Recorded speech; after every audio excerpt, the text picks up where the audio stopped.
दोस्तों, भाग एक आपने देखा कि भरतेंदु युग के 50 प्रश्न कितने धमाकेदार थे। आज भाग दो में हम प्रश्न नंबर 51 से 100 तक देखने वाले हैं और आज का सबसे बड़ा सस्पेंस प्रश्न नंबर 64 और 72 में छुपा है, जिसे सुनकर आप चौंक जाएंगे। तो चलते हैं पहला प्रश्न। भरतेंदु हरिश्चंद्र को किस वर्ष कविवचन सुधा पत्रिका के संपादन के कारण जेल की चेतना मिली थी? उसका उत्तर है 1874। 1874। विवरण। इस पत्रिका में अंग्रेजों की दमनकारी नीतियों और आर्थिक शोषण के खिलाफ तीखे लेख छापने के कारण ब्रिटिश सरकार इनसे नाराज हो गई थी। इस पत्रिका में अंग्रेज दमनकारी नीतियों को आर्थिक शोषण के खिलाफ तीखे लेख छापने के कारण ब्रिटिश सरकार ने इन्हें चेतावनी दी, जेल की चेतावनी दी। अगला प्रश्न 52। भरतेंदु मंडल के किस कवि ने देशभक्त विलापिनी नामक तीखी व्यंग्य कविता लिखी? बद्रीनारायण चौधरी प्रेमगन ने। विवरण। इस कविता में उन्होंने उन ढोंगी देशभक्तों पर करारा प्रहार किया था। ढोंगी देशभक्तों पर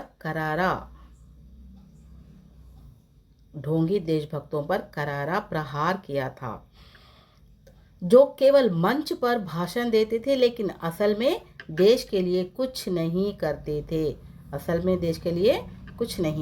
थे। अगला प्रश्न। प्रताप पीयूष किस भरतेंदु युगीन लेखक के निबंधों का प्रसिद्ध संग्रह है? यह है प्रताप नारायण मिश्रा। विवरण। मिश्रा जी के कानपुर से प्रकाशित होने वाली प्रसिद्ध निबंध और लेखों के बाद प्रताप पीयूष नाम से संकलित किया गया था। अगला प्रश्न। भरतेंदु जी का अंतिम और अधूरा नाटक कौन सा है? भरतेंदु जी का अंतिम और अधूरा नाटक है सती प्रताप। ये था 1883 में प्रकाशित हुआ था। अधूरा नाटक है सती प्रताप। किसका? भरतेंदु का। अगला इसका विवरण। ये नाटक सावित्री सत्यवान की पौराणिक कथा पर आधारित था, जिसे भरतेंदु जी पूरा नहीं कर पाए थे। बाद में इसे इनके फुफेरे भाई राधाकृष्ण दास ने पूरा किया। किसने पूरा किया? इनके फुफेरे भाई राधाकृष्ण दास ने इसे पूरा किया। इनका अधूरा नाटक जो था उसे। ये किसके बेस पर लिया गया? ये नाटक सावित्री सत्यवान पौराणिक कथा के आधार पर लिया गया था। तो इसे पूरा किसने किया? इनके फुफेरे भाई। कौन थे? राधा कृष्णन ने। अगला प्रश्न। विजयिनी विजय वैजयंती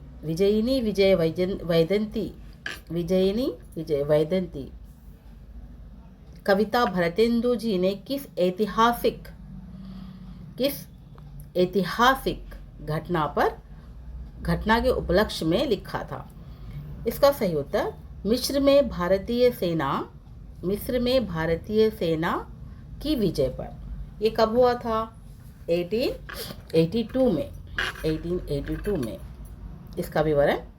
जब ब्रिटिश सेना के साथ गए भारतीय सैनिकों ने मिस्र इजिप्ट में जीत हासिल की, तब भरतेंदु जी ने भारतीय शौर्य की प्रशंसा में यह कविता लिखी थी। किसके प्रशंसा में? भारतीय शौर्य के प्रशंसा में ये कविता लिखी थी। कविता का नाम क्या था? विजयिनी विजय वैजयंती। अगला प्रश्न। हिंदी प्रदीप पत्रिका की मोटो या मुख्य टैगलाइन क्या थी, जिसे बालकृष्ण भट्ट ने तय किया था? शुभ सरस ठेस अनुराग जिए। झलके सबो जन अमृत पिए, अमृत पिए। ये इसका सही उत्तर है। शुभ सरस देश अनुरागी जिए, झलके सबहु जन अमृत मिये। इसका विवरण, ये काव्य पंक्ति पत्र के मुख्य पृष्ठ पर हमेशा छपती थी, जो देश प्रेम और समाज के प्रेम भाव जगाने के उद्देश्य को दर्शाती थी। ये काव्य पंक्ति किसको दर्शाती थी? ये काव्य पंक्ति मुख्य पृष्ठ पर हमेशा छपती थी, क्योंकि ये देश प्रेम और समाज में प्रभावित प्रेम भाव जगाने के लिए ये पंक्ति छपती थी। कहाँ पर? मुख्य पृष्ठ पर छपती थी। अगला प्रश्न, भरतेंदु युग के किस कवि ने खड़ी बोली आंदोलन को आगे बढ़ाने के लिए मुजफ्फरपुर में कविता वर्धिनी सभा की शाखा खोली थी? बाबा सुमेर सिंह ने। बाबा सुमेर सिंह ने। विवरण, बाबा सुमेर सिंह ने बिहार के मुजफ्फरपुर में इस सभा के माध्यम से खड़ी बोली कविता और भाषा सुधार का बड़ा प्रचार किया था। कौन? बाबू सुमेर सिंह ने। बाबू सुमेर सिंह ने। अगला प्रश्न, भरतेंदु जी का कपूर मंजरी नाटक किस भाषा के नाटक का हिंदी अनुवाद है? प्राकृत भाषा। कवि राजशेखर कृत है ये। इसका विवरण, यह एक अनुदित नाटक है। ये नाटक कैसा है? अनुदित। प्राकृत भाषा नाटक अनुदित नाटक है, जिसे भरतेंदु जी ने प्राकृत भाषा से हिंदी में बहुत ही खूबसूरती से ढाला था। हिंदी में बहुत ही खूबसूरती से ढाला था। अगला प्रश्न, जपो निरंतर एक जुबान हिंदी हिंदू हिंदुस्तान, ये प्रसिद्ध काव्य पंक्ति किसकी है? ये प्रसिद्ध काव्य पंक्ति है प्रताप नारायण मिश्रा जी की। विवरण, हालांकि हिंदी हिंदू हिंदुस्तान पूरे युग का नारा था, लेकिन पूरे युग का नारा था। हिंदी हिंदू हिंदुस्तान ये पूरे युग का नारा था। पूरे युग का हिंदी हिंदू हिंदुस्तान ये पूरे युग का नारा था, लेकिन इस विशेष काव्यात्मक पंक्ति की रचना प्रताप नारायण मिश्रा ने अपनी कविता में की। अगला प्रश्न, भरतेंदु युग के किस कवि ने गो संकट नामक नाटक लिखकर गो रक्षा आंदोलन का समर्थन किया था? गो रक्षा आंदोलन का समर्थन किया था किसने? प्रताप नारायण मिश्रा ने किया था गोरक्षा आंदोलन का समर्थन। विवरण, तत्कालीन समय में देश में चल रहे गोरक्षा आंदोलन से प्रभावित होकर मिश्रा जी ने यह नाटक लिखा था, ताकि लोगों में सांस्कृतिक चेतना जागे। लोगों में सांस्कृतिक चेतना को जगाने के लिए उन्होंने इस नाटक को लिखा था। अगला प्रश्न, कवि वचन सुधा पत्रिका की शुरुआत में ये किस विधा की रचना छापने के लिए शुरू हुई थी? प्राचीन काव्य की कविताएं, काव्य संग्रह छापने के लिए ये शुरू हुई थी। विवरण, शुरुआत में 1868 में यह कोई समाचार पत्र नहीं था।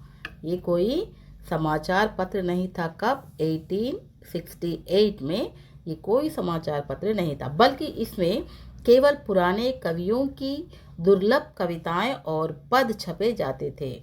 इसके अंदर पुराने कवियों के दुर्लभ कविताएं और पद छपे जाते। बाद में ये पाक्षिक और साप्ताहिक राजनीतिक पत्रिका बनी। बाद में ये पत्रिका पाक्षिक एवं साप्ताहिक रचना की राजनीतिक पत्रिका बनी। अगला प्रश्न, भरतेंदु मंडल के किस कवि को पीयूष पत्रिका में उत्कृष्ट लेखन के कारण घटिका शतक भी कहा जाता था। अंबिका दत्त व्यास जी को कहा जाता। विवरण: घटिका शतक का अर्थ है जो एक घड़ी 24 मिनट में 100 श्लोक रच सके। व्यास जी में ये अद्भुत प्रतिभा थी। घटिका शतक का अर्थ है जो एक घड़ी में 24 मिनट में 100 श्लोक रच सके। व्यास जी में ये अद्भुत प्रतिभा थी।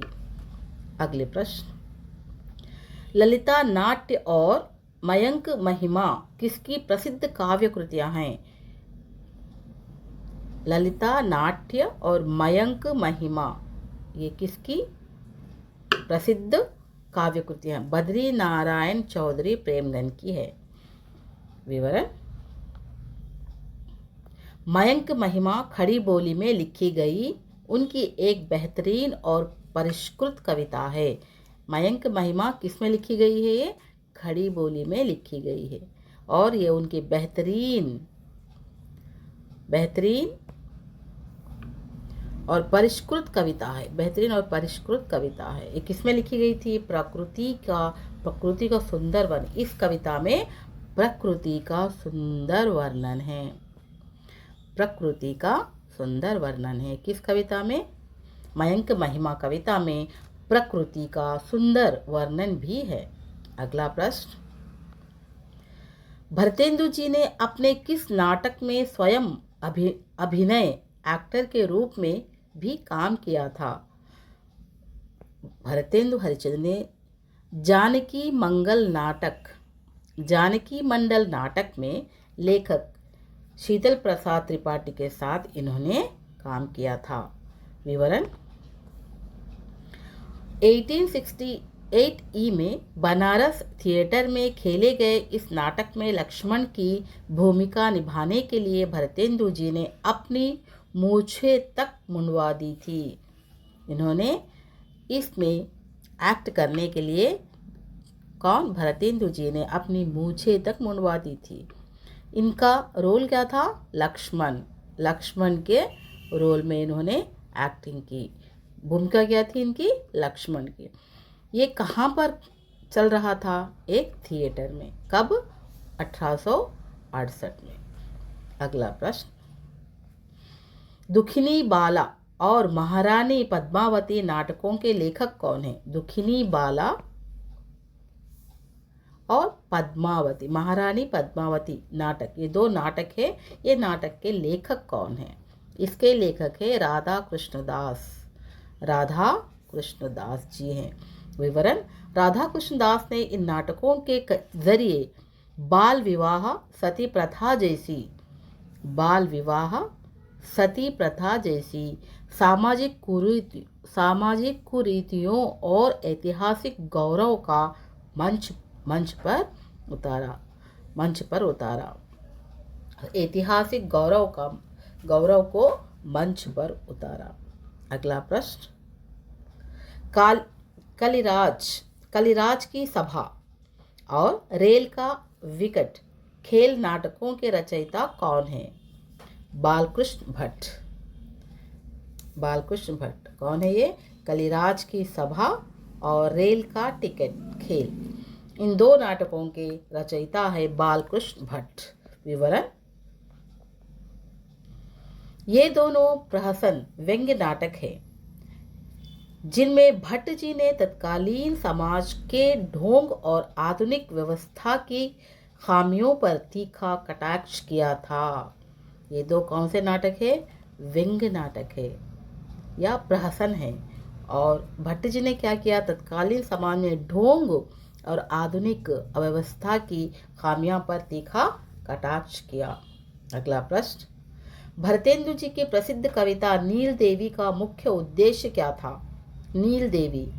भरतेंदु जी की नील देवी का मुख्य उद्देश्य क्या था? ये एक प्रसिद्ध कविता है नील देवी। तो इसमें स्त्री वीरता और नारी सशक्तिकरण को दिखाना, स्त्री वीरता और नारी सशक्तिकरण को दिखाना था इसका मुख्य उद्देश्य। विवरण, इस गीति रूपक में दिखाया गया कि कैसे एक भारतीय नारी नील देवी अपने पति के अपमान का बदला लेने के लिए खुद हथियार उठाती है। एक नारी अपने पति का अपमान का बदला लेने के लिए कैसे हथियार उठाती है, इस नील देवी में इसका विवरण दिया गया है। अगला प्रश्न, भरतेंदु जी के पिता का क्या नाम था और वे किस नाम से कविता लिखते थे? भरतेंदु के पिता का नाम क्या था? इनके पिता का नाम था बाबू गोपाल चंद जी, उपनाम था गिरधर दास। गिरधर उपनाम से उन्होंने कविता लिखे थे। इसका विवरण, इनके पिता भरतेंदु जी के पिता ब्रज भाषा के बहुत बड़े कवि थे। कौन से? ब्रज भाषा के बहुत बड़े कवि थे और उन्होंने हिंदी का पहला प्रामाणिक नाटक नहुष लिखा था। हिंदी का पहला प्रामाणिक नाटक नहुष 1857 ई में लिखा था। कौन लिखा ये नाटक? भरतेंदु के पिता। अगला प्रश्न, आनंद अरुणोदय किस भरतेंदु युगीन कवि की प्रसिद्ध देशभक्ति रचना है? बद्री नारायण प्रेमघन की है। बद्री नारायण प्रेमघन आनंद अरुणोदय के लेखक, भरतेंदु युगीन लेखक है बद्री नारायण चौधरी। इन्होंने आनंद अरुणोदय लिखा, देशभक्ति परक रचना। विवरण, इस कविता में देश की राजनीतिक क्षितिज पर आ रहे बदलाव और राष्ट्रीय चेतना के उदय का स्वागत किया था। अगला प्रश्न, भरतेंदु युग में लाला श्रीनिवास दास ने किस विधा के माध्यम से समाज सुधार का प्रयास किया? भरतेंदु युग में लाला श्रीनिवास दास ने किस विधा के माध्यम से समाज सुधार पर प्रयास किया? नाटक और उपन्यास विधा के माध्यम से उन्होंने समाज सुधार का प्रयास किया। विवरण, इन्होंने परीक्षा गुरु उपन्यास के अलावा रणधीर प्रेम मोहिनी और तप्ता संवरण जैसे प्रसिद्ध सामाजिक नाटक भी लिखे थे। परीक्षा गुरु के अलावा उन्होंने रणधीर प्रेम मोहिनी और तप्त संवरण भी लिखा था। अगला प्रश्न, मुंचकुंद स्तुति और अपवर पचक किसकी धार्मिक भक्तिपरक रचनाएं हैं? भरतेंदु हरिश्चंद्र की धार्मिक रचना है। इसका विवरण, भरतेंदु जी केवल देशभक्त कवि ही नहीं थे, वे पुष्टमार्गीय वैष्णव भी थे। वे केवल देशभक्त कवि नहीं बल्कि पुष्टमार्गीय वैष्णव कवि थे और उनकी इन रचनाओं में उनकी गहरी कृष्ण भक्ति दिखाई देती है। तो ये एक कृष्ण भक्ति कवि भी माने जाते हैं। उनकी रचनाओं में क्या दिखाई देता है? कृष्ण भक्ति भी दिखाई देती है। अगला प्रश्न, भरतेंदु जी के अंधेर नगरी नाटक की रचना उन्होंने कितने दिनों में की थी? भरतेंदु जी अंधेर नगरी नाटक को कितने दिनों में की थी? मात्र एक दिन में। ये था आपका 72वां प्रश्न। अति महत्वपूर्ण प्रश्न है। ये प्रश्न बार बार परीक्षाओं में पूछा जाता है और इसका सही उत्तर है अंधेर नगरी नाटक। इसे सिर्फ एक दिन एक रात में लिखा था। भरतेंदु ने अंधेर नगरी नाटक को एक ही रात में इसकी रचना की थी। तो ये था उसका सही उत्तर। अब है विवरण। बनारस के नेशनल थिएटर के लिए उन्होंने यह नाटक केवल एक रात में लिखकर तैयार कर दिया था, जो आज भी हिंदी का सबसे लोकप्रिय प्रहसन है। एक रात, एक दिन नहीं, केवल एक रात में इन्होंने इस नाटक की रचना की। और किसके लिए तैयार की थी ये? आज भी ये नेशनल थिएटर के लिए, बनारस के नेशनल थिएटर के लिए इन्होंने इसे तैयार किया था लिखकर। तो आज भी इस सबसे हिंदी की सबसे लोकप्रिय प्रहसन है। अगला प्रश्न, साहित्य जनसमूह के हृदय का विकास है। साहित्य क्या है? जनसमूह के हृदय का विकास। ये अमर निबंधात्मक परिभाषा किसकी है? ये परिभाषा किसकी है? बालकृष्ण भट्ट की है। बालकृष्ण भट्ट की। विवरण, भट्ट जी ने अपने निबंधों में यह स्पष्ट किया कि साहित्य किसी राजा की चापलूसी नहीं, बल्कि आम जनता की भावनाओं और उनके विकास का आईना होता है। साहित्य क्या होता है? साहित्य किसी राजाओं की चापलूसी नहीं, बल्कि आम जनता की भावना और उनके विकास का आईना होता है। ये है साहित्य। अगला प्रश्न, हम्मीरहट और कलि कौतुक रूपक नाटकों के लेखक कौन हैं? हम्मीरहट और कलि कौतुक, इन दो रूपक, हम्मीरहट और कलि कौतुक रूपक नाटकों के लेखक कौन हैं? इन दो नाटकों के लेखक है प्रताप नारायण मिश्रा। विवरण, कलि कौतुक में मिश्रा जी ने कलियुग के बहाने समाज में फैल रही अनैतिकता और पश्चिमी सभ्यता के अंधानुकरण पर गहरा व्यंग्य किया था। इन नाटकों में प्रताप नारायण मिश्रा जी ने क्या किया? उन्होंने समाज में फैल रही अनैतिकता और पश्चिमी सभ्यता के अंधानुकरण पर गहरा व्यंग्य किया था। तो अगला प्रश्न, भरतेंदु के किस कवि ने बिहारी सतसई के दोहों पर कुंडलियां छंद में बिहारी बिहार नाम से टीका लिखी थी? अंबिका दत्त व्यास ने टीका की थी। किस पर?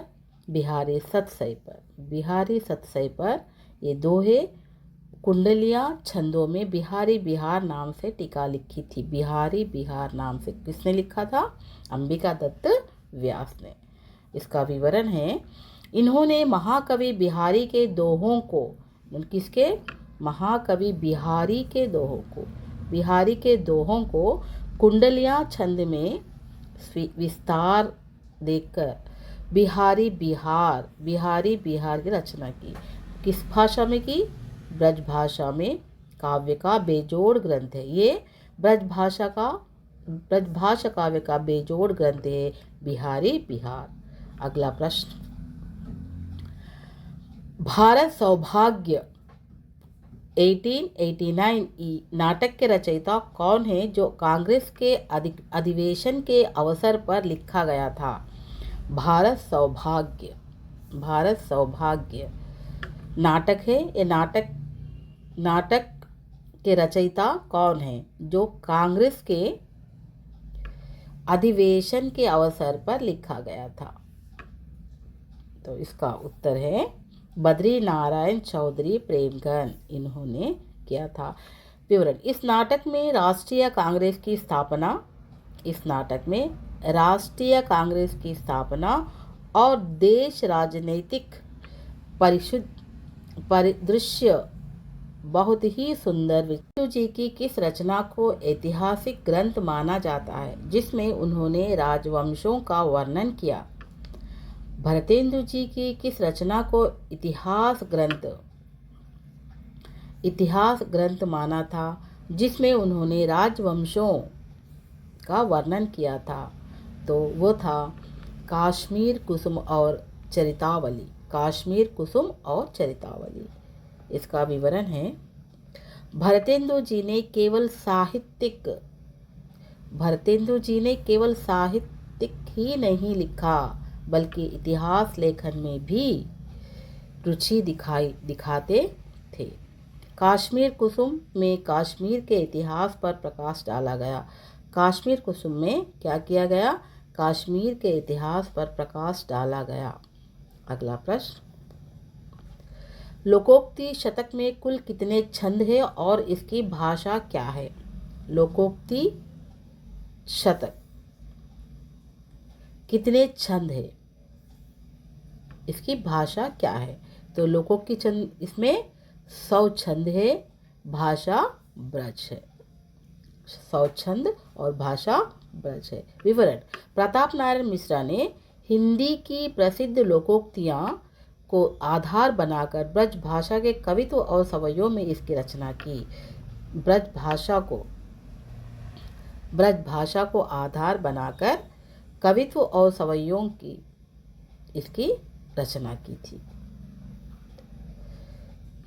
कविवचन सुधा पत्रिका किस वर्ष परीक्षा से साप्ताहिक बनी?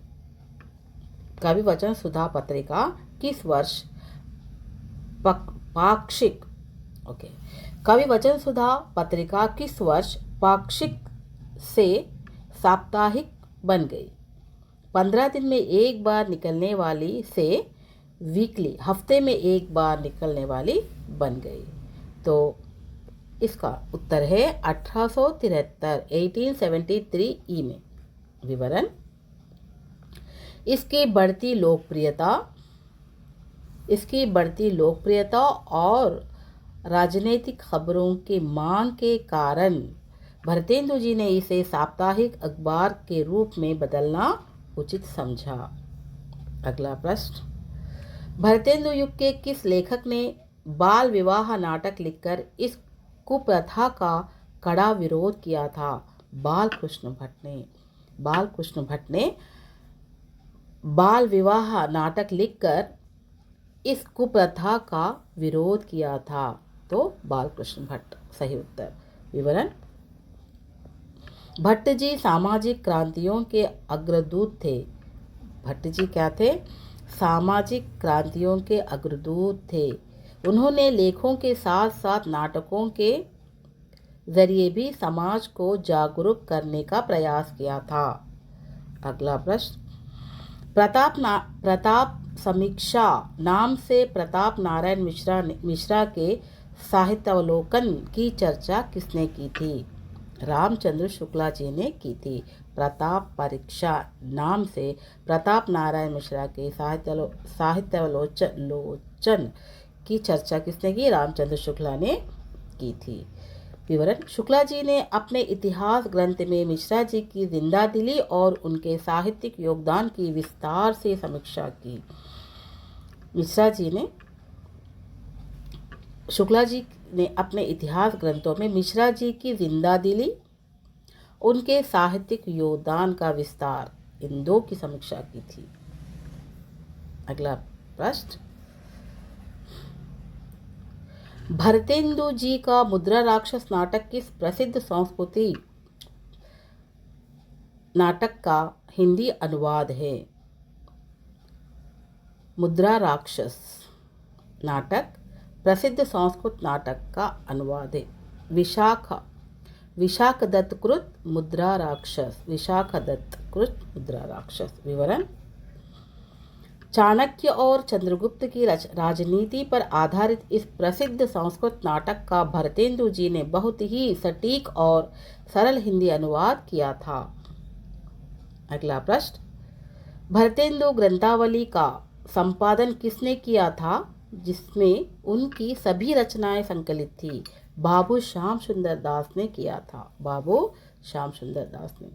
भारतेंदु ग्रंथावली का संपादन किसने किया था? बाबू श्याम सुंदर दास। इसमें क्या था जिसमें उनकी सभी रचनाएं संकलित थी? विवरण, नागरी प्रचारिणी सभा के माध्यम से श्याम सुंदर दास जी ने भारतेंदु जी की बिखरी हुई तमाम रचनाओं को खोजकर भारतेंदु ग्रंथावली के रूप में सहेजा।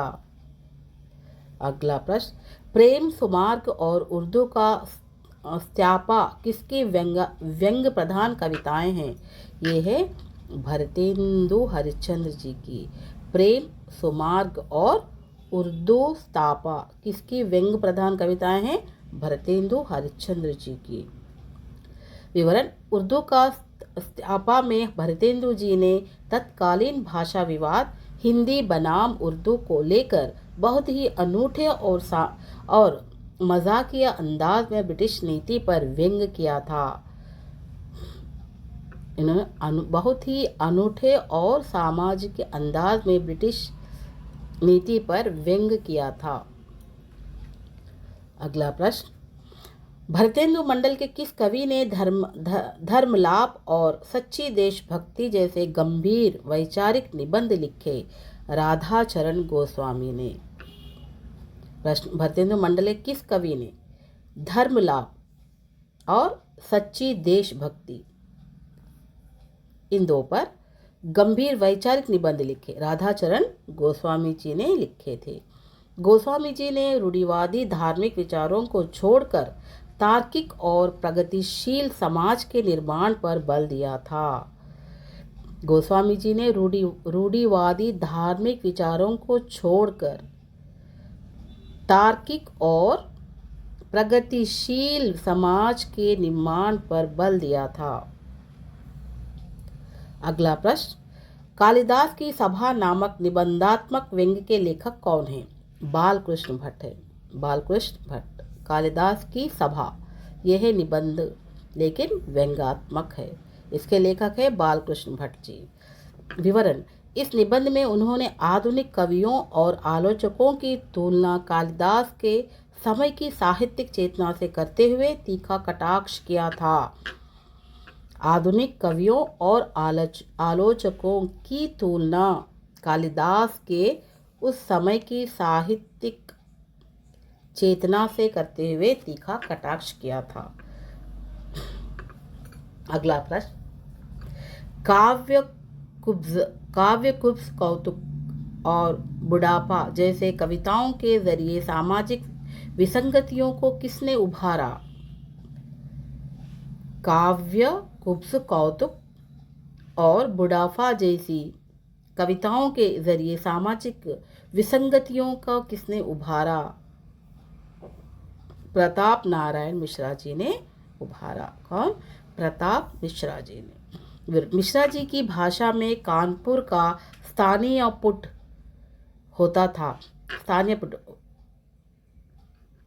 जिससे उनकी कविताएं सीधे जनता के दिल को छूती थी।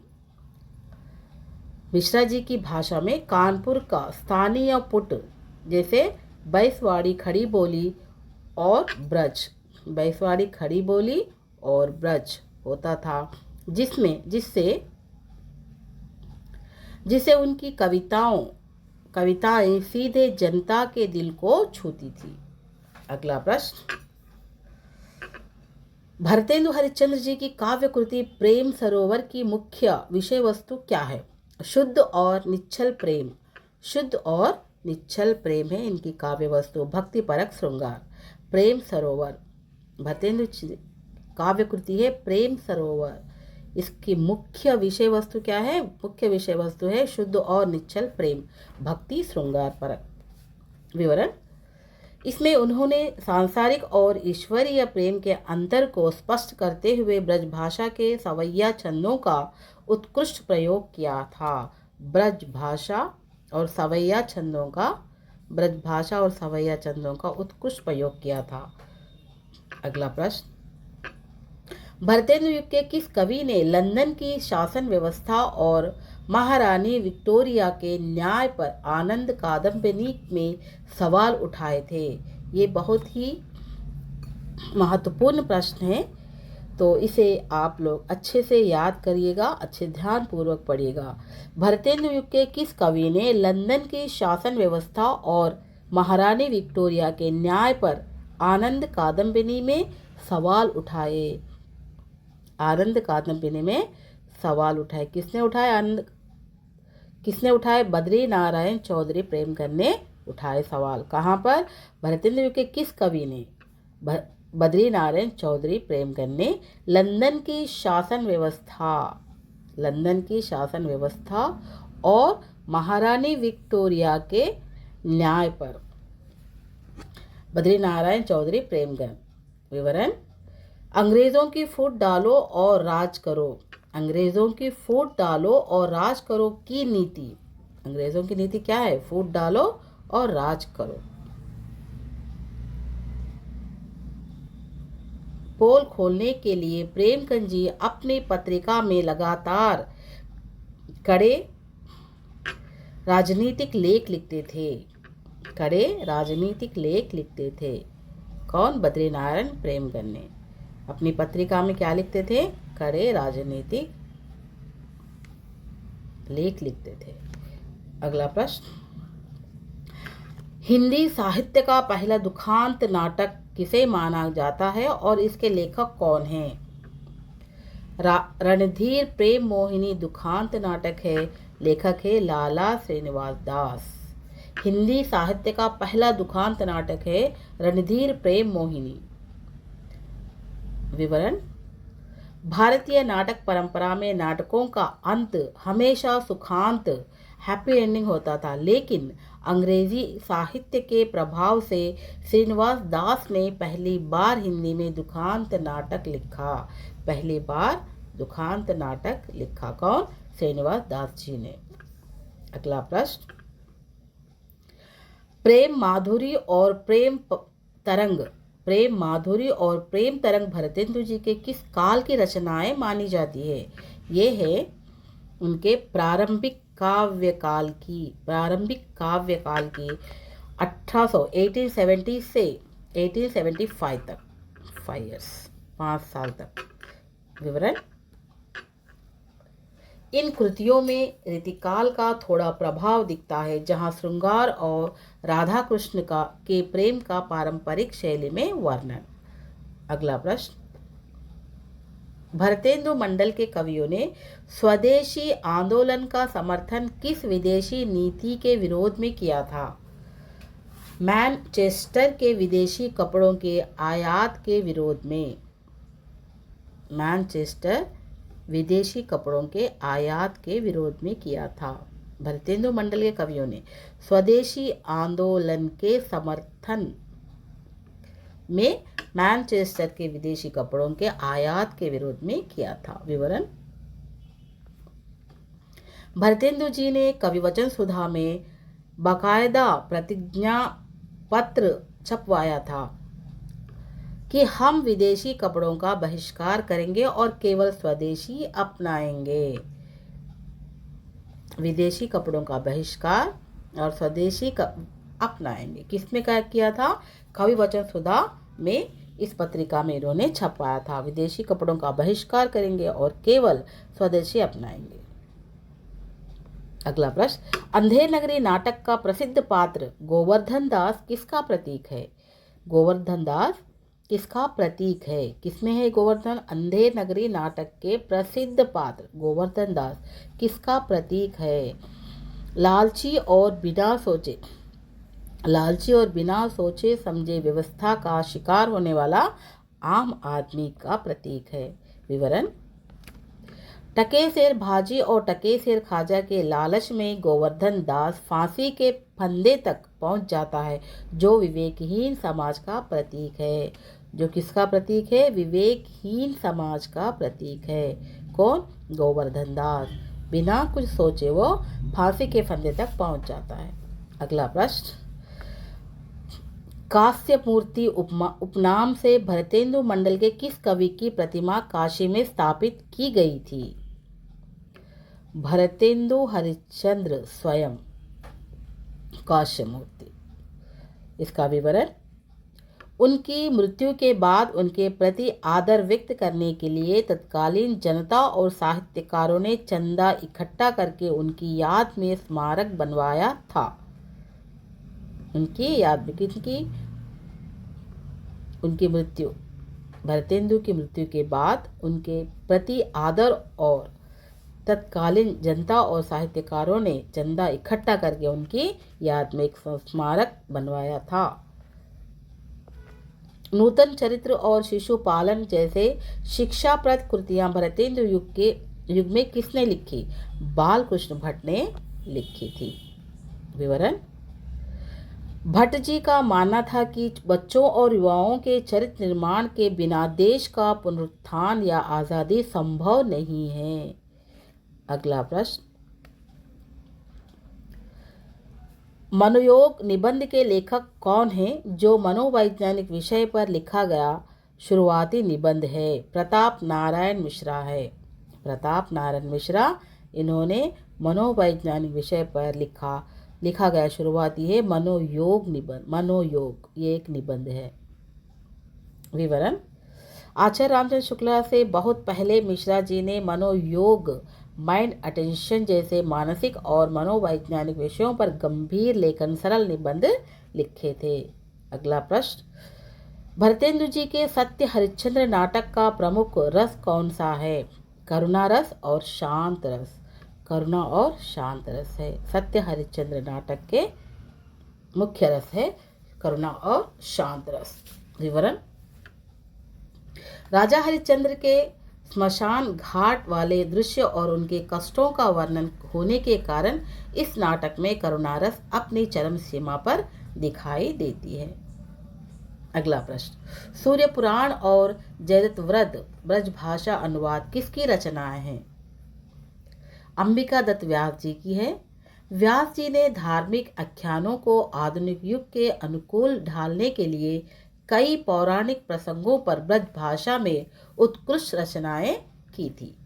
अगला प्रश्न, आचार्य रामचंद्र शुक्ला ने भरतेंदु युग के निबंधकारों की भाषा को क्या कहा था? चुलबुली और जिंदा दिली भाषा। चुलबुली और जिंदा दिली भाषा कहा था। किसने कहा था? आचार्य रामचंद्र शुक्ला ने कहा था। किसके लिए? भरतेंदु युग के निबंधकारों के लिए। इसका विवरण, शुक्ला जी का मानना था कि भरतेंदु युग के लेखकों में एक अनोखा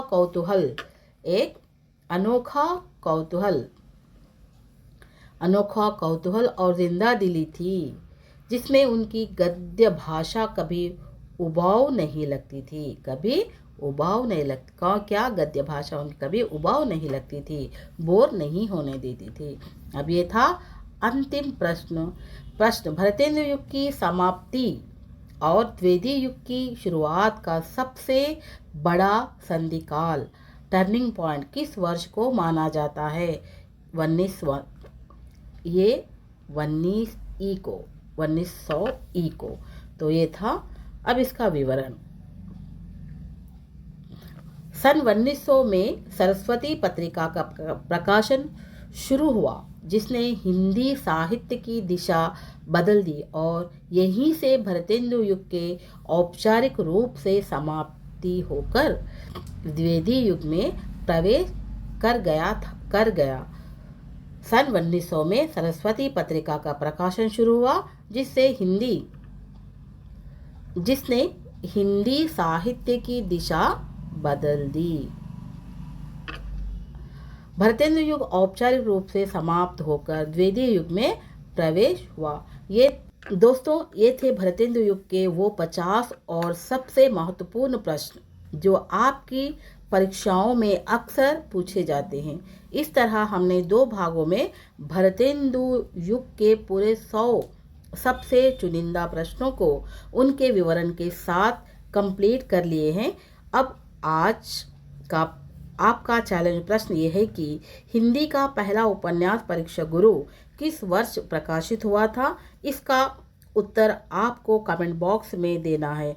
देखते हैं कितने लोग भाग 1 और भाग 2 को ध्यानपूर्वक पढ़कर उसके बाद जवाब देते हैं। अपना स्कोर भी ज़रूर कमेंट बॉक्स में लिखिए कि आज आपको कितने प्रश्न सही हुए हैं। अगर आपको हमारी ये मेहनत और प्रश्नों को समझाने का ये आसान तरीका पसंद आया हो तो वीडियो को लाइक करके हमारा हौसला ज़रूर बढ़ाइए और इसे अपने सभी दोस्तों के साथ शेयर करें जो हिंदी साहित्य की परीक्षा की तैयारी कर रहे हैं। अगले वीडियो में हम शुरू करने वाले हैं हिंदी साहित्य का एक और सबसे बड़ा और महत्वपूर्ण दौर, द्विवेदी युग। अगर आप इस वीडियो को मिस नहीं करना चाहते हैं तो अभी चैनल को सब्सक्राइब कर लीजिए और पास वाले बेल आइकॉन को दबाकर ऑल पर सेट कर लीजिए। मिलते हैं जल्दी द्विवेदी युग के धमाकेदार प्रश्नों के साथ। तब तक के लिए पढ़ते रहिए और आगे बढ़ते रहिए। जय हिंद, जय हिंद, जय भारत। धन्यवाद।